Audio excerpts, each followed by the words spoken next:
PM Modi तो ठीक है, बैसाखी वाली सरकार चल रही है, दो लोगों की कृपा से चल रही है। अगर जिस दिन हटा दी तो धड़ाम से नीचे गिरेंगे। कि जो राम के नाम पर लूट मचा रखी है मोदी सरकार ने, केंद्र सरकार ने, वही मोदी जी को राम ने ही इस बार धड़ाम से 230 पर लाके खड़ा कर दिया है। तो किस तरीके से आप देख रहे हैं कि ये जो मोदी की तानाशाही है वो चल रही है? डिक्टेटरशिप तो उनको अपनी तानाशाही खत्म तो करनी पड़ेगी, उनको पसंद भले ही ना आए लेकिन अब सुननी तो पड़ेगी।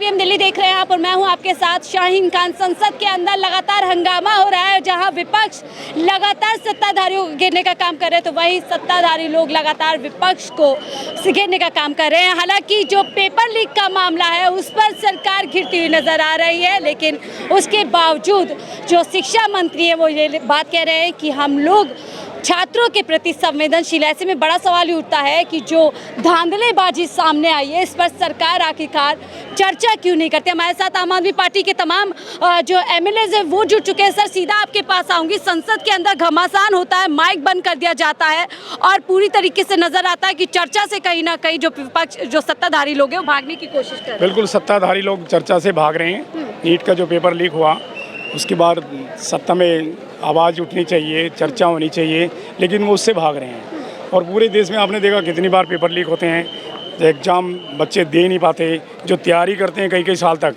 उसके बाद उसका करियर ख़राब हो जाता है। तो प्रधानमंत्री जी, एजुकेशन मिनिस्टर है धर्मेंद्र प्रधान, वो लगातार कह रहे हैं हम संवेदनशील है इस मामले पर।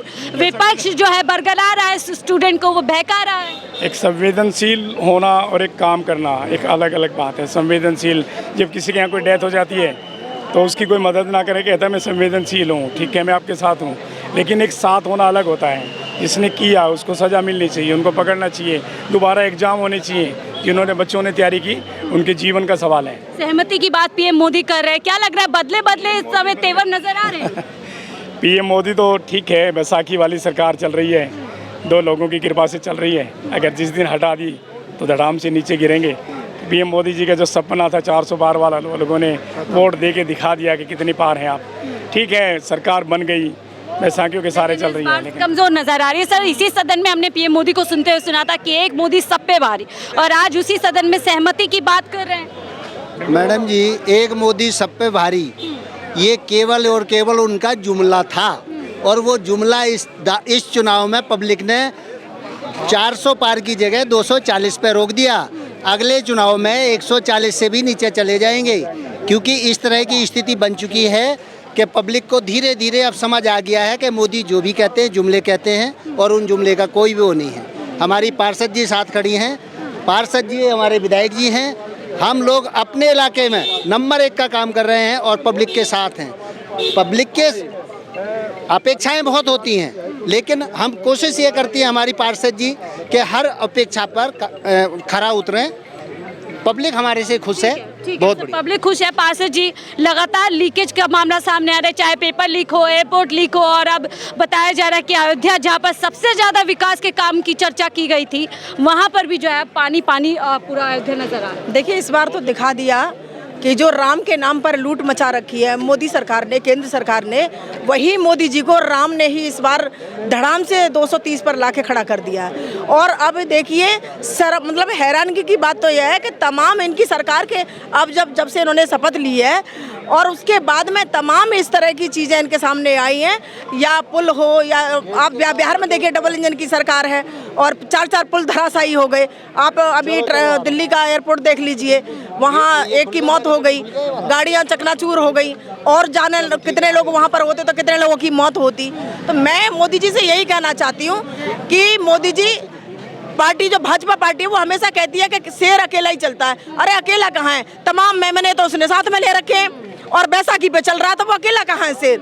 वो शेर अकेला नहीं है, शेर तो अकेला तिहाड़ में है, ठीक है? वो बाहर भी उन पर भारी है और अंदर भी उन पर भारी है। इसलिए जो हो रहा है, मोदी और केंद्र सरकार जिस हिसाब से अरविंद केजरीवाल जी के साथ में कर रही है, ये बहुत बड़ी नाइंसाफी है।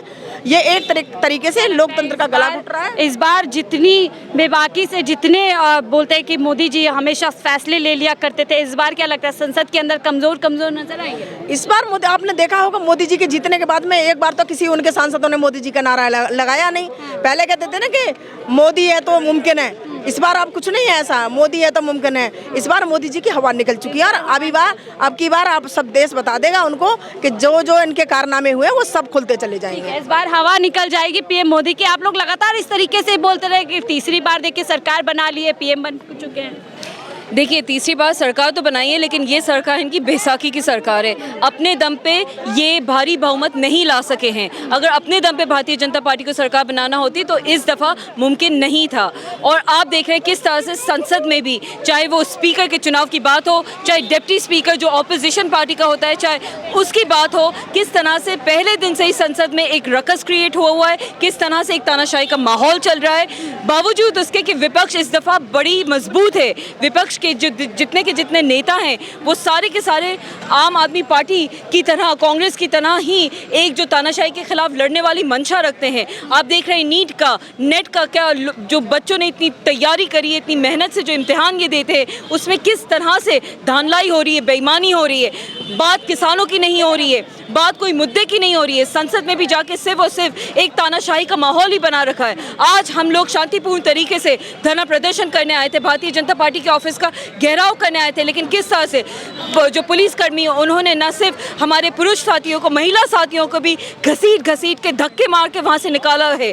तो किस तरीके से आप देख रहे हैं कि ये जो मोदी की तानाशाही है वो चल रही है। मैम, एक तरफ पीएम मोदी पहले ही दिन सहमति की बात करते हैं कि सहमति से सदन चलेगा, हालांकि उनको मैंडेट मिला है, लेकिन दूसरे ही दिन हम देख रहे हैं, तीसरे दिन स्पीकर महोदय माइक बंद कर रहे हैं, बोलने नहीं दिया जा रहा है।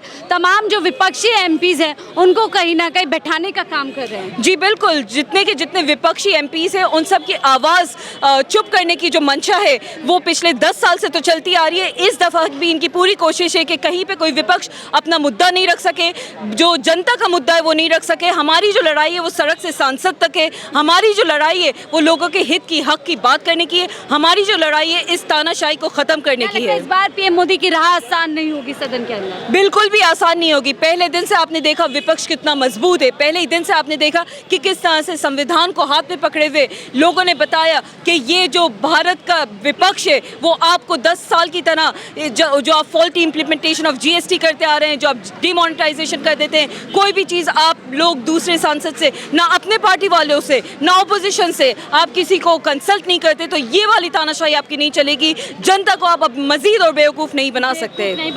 मैम, क्या लग रहा है मुश्किल रहा इस बार जो है पीएम मोदी की होने वाले, क्योंकि सदन की शुरुआत से हम देख रहे हैं कि पहले विपक्ष कहता है कि यहाँ पर जो है थैंक का संबोधन नहीं, पहले नीट पर चर्चा की जाएगी, हालांकि माइक बंद कर दिया जाता है। हाँ जी, मुश्किल तो उनके लिए ऑलरेडी कर ही दी है और आगे भी करेंगे, क्योंकि ये जायज़ मुद्दा है ना। बच्चे जिन्होंने इतनी मेहनत करी, उनके हक की बात है, तो हक की बात तो उठानी पड़ेगी। लगता है पुराने मुद्दे भी उड़ेंगे, चाहे वो अग्निवीर का मामला हो, चाहे बेरोजगारी का मामला हो, चाहे गरीबी का मामला हो, और साथ ही जिस तरीके से महंगाई बढ़ती जा रही है। बिल्कुल उठेंगे, क्योंकि पुराने मुद्दे नहीं हैं ये। अगर अभी भी मुद्दे हैं, अभी भी समस्या हो रही है उससे, तो ये हमारे प्रेजेंट के मुद्दे हैं। ये पुराने मुद्दे तो तब होते जब सॉल्व हो चुके होते, इसलिए उनको भी उठाना बहुत ज़रूरी है। इनको भी उठाना ज़रूरी है। और आप लोगों के 3 एमपीज़ जो है सदन के अंदर पहुँचे हुए हैं, हालांकि इंडिया ब्लॉक पूरी तरीके से मजबूत नज़र आ रहा है। अब लगता है आपको कि जो भी मनमानी सदन के अंदर पीएम मोदी जो उठाते रहे उस पर रोक लग चुकी है? बिल्कुल, मनमानी तो नहीं कर पाएंगे। अब सुननी तो पड़ेगी। डिक्टेटरशिप तो उनको, अपनी तानाशाही ख़त्म तो करनी पड़ेगी। उनको पसंद भले ही ना आए, लेकिन अब सुननी तो पड़ेगी। चलिए, बहुत बहुत शुक्रिया हमसे जुड़ने के लिए। सदन के अंदर हंगामा दिन ब दिन बढ़ता जा रहा है। ऐसे में क्या विपक्ष मजबूती के साथ अपने मुद्दों को सदन के अंदर उठा पाएगा, ये अपने आप में बड़ा सवाल। फिलहाल के लिए मुझे दीजिए इजाज़त। आप देख रहे थे 4K दिल्ली।